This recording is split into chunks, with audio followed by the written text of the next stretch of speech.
We go, Dumi, you heard that? Let's hear Terrence's one. Hi guys, Terrence here. So we have new neighbors who have moved in up the road from our house. These people have decided to grow millies outside of their house on the pavement. I mean, if they did it in their own garden, I wouldn't mind. But now it's an eyesore on the pavement. So they, like Sandhurst, Okay. on the road. Okay. They have. Who is this person? What is his name? Terrence. This is Terrence. So, Terrence, I don't know what millies you've seen. I don't think there's any millie that's an eyesore. No, it's when they go because they die. The plants must die, and then it's But brown, guys, and then grass dies as well, and then what happens to it becomes brown and patchy. Yeah. So why would millies be an eyesore? I think that's beautiful, actually. Thank you. That's what I imagine said. Imagine if we had a city where everyone was planting vegetables outside their yard, and then when you go past, you can just pick what you need. We can all take something there. Like a community. A community garden. And then rats come because the millies attract the rats. But rats Guys, come rats to are there everywhere. You're making it like there's no everywhere. rats.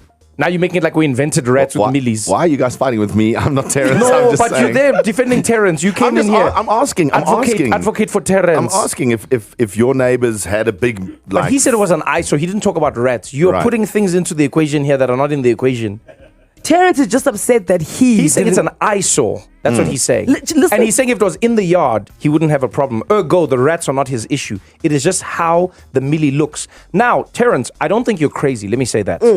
But I do think we have an incorrect idea of what a good yard looks like. In fact, scientists have shown over the past few decades, and I think this really kicked off in America when it was the whole, do your yard after the World War and all those things. Right. We've actually started to hurt birds and insects and like a healthy ecosystem by having these fresh cut lawns that are always low, and it's actually not good.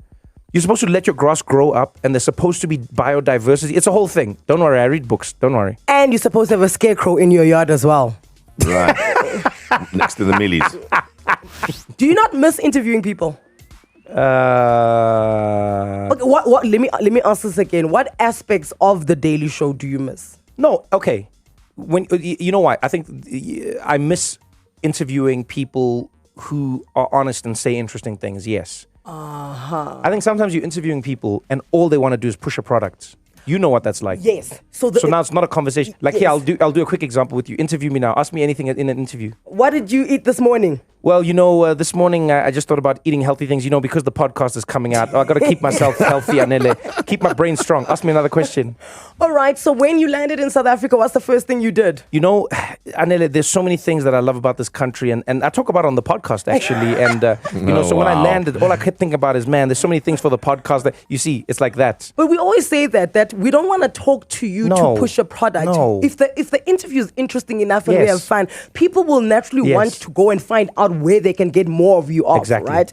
But now, obviously, then you would have like a Kerry Washington or Jennifer Hudson. Oh there. yeah, no, that's different. That's different. No, that's different because they give themselves. It becomes a conversation. Yeah. We get to talk. You get to indulge. You get the inner workings of how they do what they do. They tell you fun stories about things happening behind the scenes. I think that's fun. I miss that. Because every time you interviewed Barack Obama, it wasn't like he was pushing a presidential campaign. You that's were what I just like. He wasn't hanging out selling. with him. It would be funny if he was. No, he wasn't like selling the thing. Trevor, got to be president again. Got to be. Want to buy selling my presidential shirts. Trevor, you want to buy those? Come on. Okay, so what we're going to do now is we're going to take the questions that you've asked your guests and we're going to flip them around. Oh, boy. And then you must answer. Because there's sometimes when you ask a question, I'd be like, I'd actually like for Trevor to answer Yeah, that I question. want to know what he Wow. says. Okay, so here's the first one. You have been very wealthy for a long time. You've worked hard to get there. I often wonder how much normalcy there still is in your life. Like how many normal random things happen to you? When was the last time your phone ran out of battery while you were speaking? So okay, who was asking that to? Oprah. Oh, okay, that sounds right. Okay, for myself, when was the last time my phone ran out of battery? Last night, literally last night. Phone ran out of battery while I was on a conversation. Normal random things. So you know this about me. Actually, I have a witness in Anele. Guys, I try to live the most normal life possible for myself because I enjoy living a life. And I think a lot of people don't realize, especially in like celebrity worlds, in Hollywood, I've seen people where they get so detached that they don't understand why they become depressed because they live isolated. So Is it important for you to not be detached, especially because you're a comedian and you have to be observant? But even beyond that, I just want to live as a person. So I'm that guy. You're gonna bump into me in Checkers, guys. I'm there. This is true. Buying things, and then now people act like I'm crazy for being there. Trevor, And the Checkers. what are you doing here, guys? I'm buying things. Hi, Trevor. Because when you moved into your house, you went to go buy your own iron and your own ironing. But I was like, no, I'll get that for you. And guys, it's like, no, I'll get my own iron. You know why? Because I want to know what things cost. I want to know what it's like to stand in the line. I want to know what traffic is like. I want to understand. Because now when I'm driving, trying to get to the show in the morning, and I'm in load shedding plus traffic You are plus part everything, of us. Yes. Then I go like, okay, I understand what's happening. So for myself, I don't ever want to be in a position where I'm like, I don't understand why people are complaining. But it's like, how did you get here, Trevor? With my helicopter. But doesn't it get frustrating? I mean, because obviously everyone knows you. So don't you, like if you're in the Checkers, everyone wants the photo. Doesn't that get a lot? Can I tell you, I'll be honest with you, I think most South Africans are actually wonderful about that. Because South Africans aren't fame obsessed. Right. We didn't grow up with celebrity culture in this country. So I find most South Africans, like kids, I'll almost never say no to a kid. Almost never. Unless I'm rushing and I have to get somewhere. Then if I'm going somewhere, I have to get somewhere, you know? If I'm in an airport and I'm chasing a flight, I can't stop and just take pictures. But otherwise, yes, let's go. You know what I'm saying? But like people in South Africa will be cool. They just be like, Trevor, Eta, and it's just a conversation. Hey, you back? Hey, Trevor, what's going on? What's happening? We can do those things. I love it. You have been very... Two things again. One, if democracy and freedom are things that everybody wishes to have, why does it seem like the world is moving away from that? Right. And then secondly, what can we do, or why should we then try get back to this democracy? Oh, that was probably to Barack Obama. Yes, it was. I don't think I'd be asking that question to random people. That's an interesting one for me to answer. So my answer to the question is this. I think we oftentimes take for granted that democracy works best, or democracy has the best chance of succeeding and yielding the best results when the people who are voting in a democracy are best represented by the power that they document voted in. Exactly. Yeah. And I think we take for granted what democracy is supposed to be. It is people choosing who are going to lead, who's going to change, who's going to make the country what it is. And then whenever we see democracies failing around the world, we don't ask ourselves what was happening in that democracy before it failed. We just go, there's a revolution, people burned the streets. Then you're like, but who just burns a street? Yeah, what are those people feeling to get? Because these are the normal voters. Have you guys noticed there's never a riot in Sandton? No. Have you noticed that? Yeah. Have you noticed people are never there burning things in Camps Bay? Because the services they work. Yeah, the residents of Camps Bay are never going out into the streets and burning down their own houses. Have you asked yourselves why? Yeah. Because when they complain about something, something happens. When the residents of Sandton complain about something, something happens. Potholes get fixed, electricity gets changed, things get moved around, roads get paved, you name it. Sewerage is working. Exactly. Yeah. And so I think this is what people don't understand about democracy as a whole, is that like democracy, it only works when people feel like when they vote, something happens for them. Otherwise, at some point, people are like, why am I voting? Because no matter who I vote for, what I vote for, my life is the same. And then they're like, I don't care about democracy. And that's when you get leaders who sneak in saying, I can fix everything, just leave it to me. I know who to blame. And then we get angry when those people get in power because we're like, who would vote for them? People who are angry about what's happening. Right. Also, like our point of departure when we're voting shouldn't be from anger, because that's what happens. It shouldn't be. I don't think it should be. That's very true. That's very profound. That's very if you true. vote, it's almost like going to bed angry. Yes. Do you know what I'm saying? In a relationship, like if you and I, Frankie, are dating and we are basing everything that our decisions come from anger, it can't end up good for our relationship. Yeah, you got to vote for who you think is going to do a job. Yes. Regardless of the color of the party or whatever the story is. Okay, next one. Comic to comic now, forming in front of, what was it, 54,000 people? In 53. Thank you. How do you tell a joke? That was Kevin Hart. Yes. Okay. Well, I've never performed. Actually, have I? What's the biggest crowd you performed to? The biggest crowd I've performed to, I think, was actually when it was Global Citizen, when Beyonce and Jay-Z were doing the thing, because I was hosting. Yes. Yes, I was hosting Global 100,000 Citizen. people? Is it 100,000 at Soccer City? Yeah. 97 or something? Yeah, Fit there? it's tough. It's very, very tough. Because the space is so big that by the time you finish the sentence, let's say you say something, and then as the sentence is finishing, the people at the back of the stadium are hearing the beginning of the sentence. So there's a long delayed wave of what's happening. And then on top of that, when I was on stage, people are waiting for Beyonce. It's very difficult No to one tell cares. jokes when people are waiting for, when you're there on stage. They're like, hey, yeah. hey guys, have you ever noticed how you are wasting our time? We're waiting for Beyonce.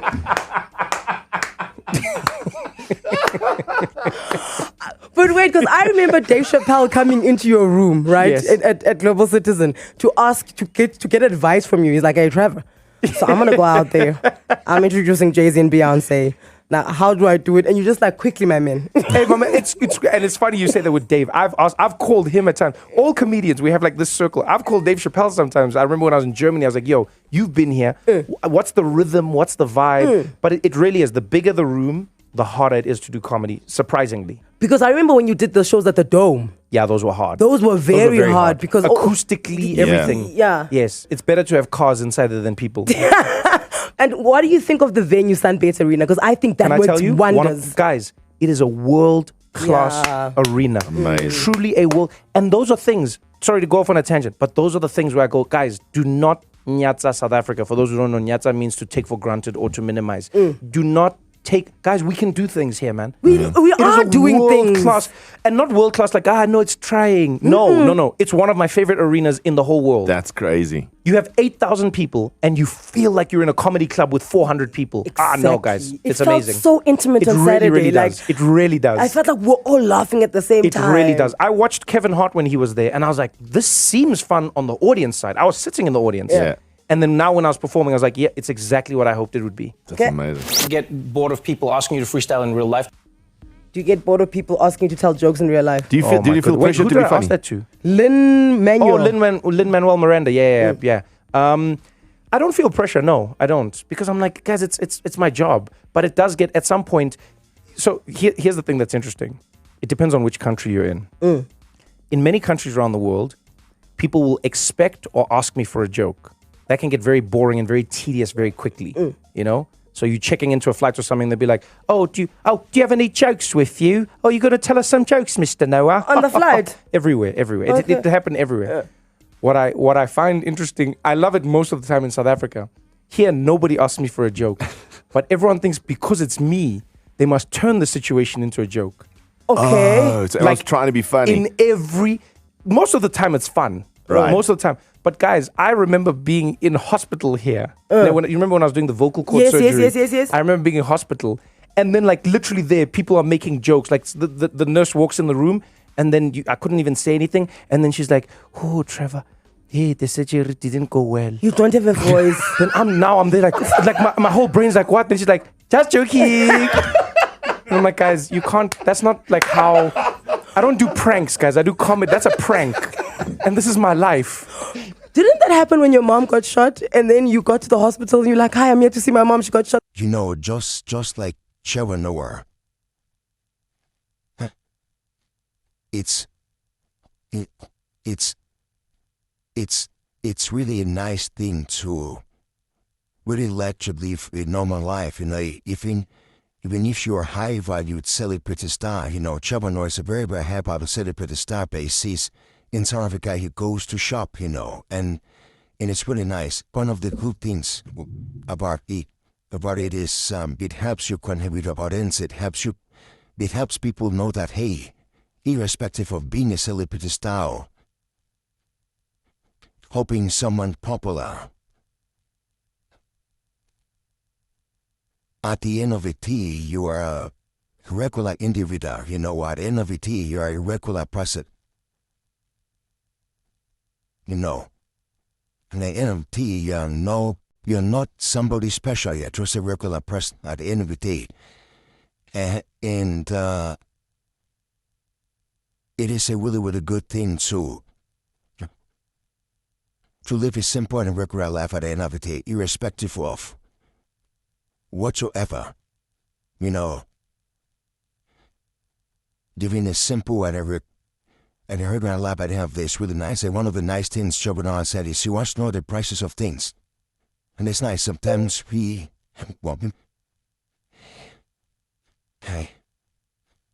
sometimes we don't know our mom. Sometimes we don't know the prices of things, right? And sometimes we go into to shop or we go into going to doing things whereby we don't know the prices of things, and it's really nice to know the price of things so that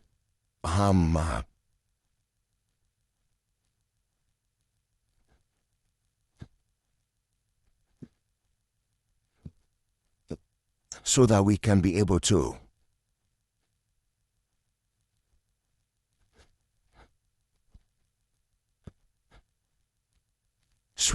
we can be able to have conversations, being a celebrity star and you don't really know a lot about prices of different goods and services. Then guess you having a conversation with friends and they are talking about how the price of this is high, the price of this has gone up. But Billy, being a celebrity star and you don't know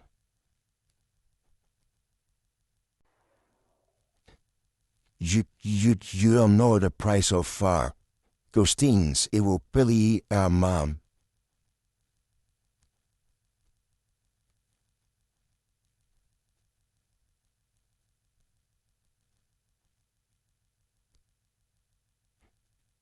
no, it's really a thing whereby we as humans, we tend to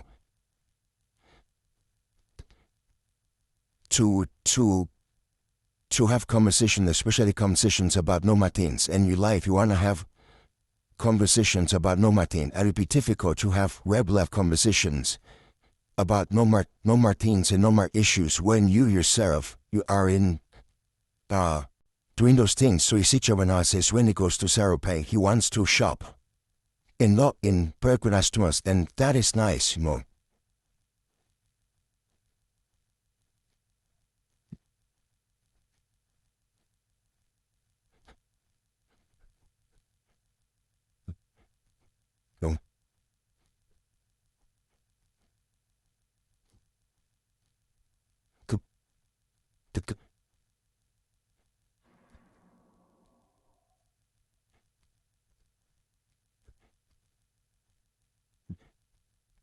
No. So it's really a knife then. One of the things that I've noticed about Trevor Noah is he is a person that is very, very kind. And not only kind, but also a very, very humble, a very, very humble person and down to it.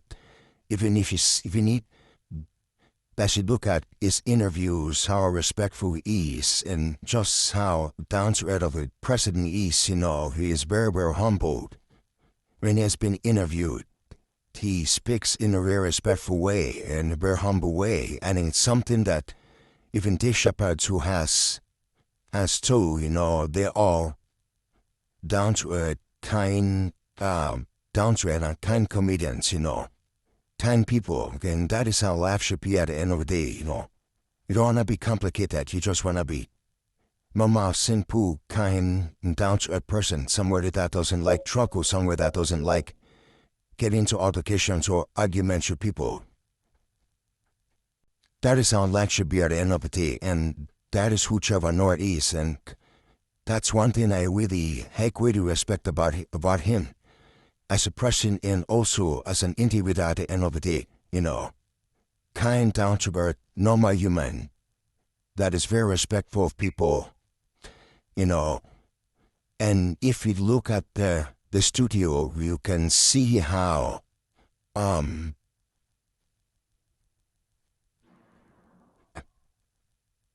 looking at the studio, you can see how the studio is full of black or white colored. It shows you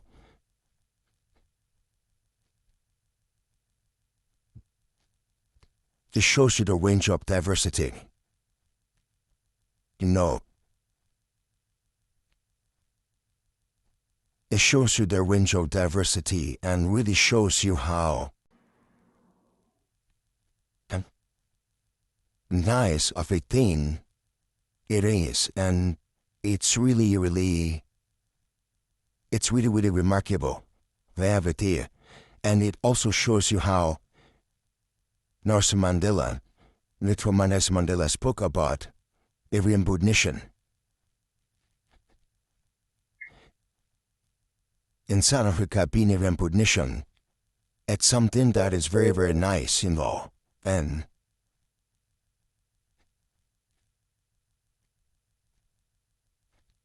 it is something that is very, very beautiful. And it's something that which all come together and work together and uphold the values of the nation. You know, take it to where it's supposed to be. Thank you, everyone, and let's live the dream of Nelson Mandela, the Rainbow Nation.